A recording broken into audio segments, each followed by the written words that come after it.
আসসালামু আলাইকুম। আমরা যারা প্রোডাক্ট বিক্রি করি তারা সবসময় আমরা কাস্টমারকে বোঝাতে হলে আমরা যে কোম্পানিতে চাকরি করি সেই কোম্পানির প্রোডাক্ট সম্পর্কে আমাদের জ্ঞান থাকতে হবে।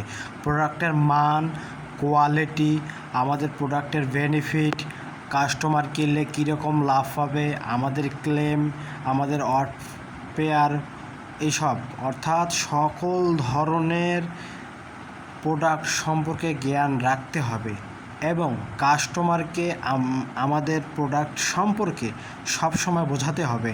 আমাদের প্রোডাক্টের প্রফিট, আমাদের প্রোডাক্ট বিক্রি করলে কী লাভ হবে, একদম খাতা কলমে হিসাব করে বারবার মুখস্থ করে একদম তারপর কাস্টমারকে যে বোঝাতে হবে, তাহলে আপনার সেলস বাড়বে।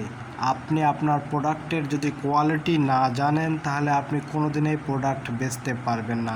আপনার পণ্য সম্পর্কে যদি আপনার ধারণা না থাকে তাহলে আপনি প্রোডাক্ট বিক্রি করতে পারবেন না। তাই সব সময় মনে রাখবেন, আপনার কোম্পানির প্রফিট, আপনার কোম্পানির প্রোডাক্ট, কোয়ালিটি, মান সব কিছু এবং সকল ধরনের তথ্য ইনফরমেশন আপনার কাছে থাকতে হবে, তাহলে আপনার সেলস বৃদ্ধি পাবে। চ্যানেলটি ভালো লাগলে আমার চ্যানেলটি সাবস্ক্রাইব করে পাশে থাকবেন। ইনশাল্লাহ দেখা হবে নতুন কোনো ভিডিওয়। ভালো থাকবেন। আসসালামু আলাইকুম।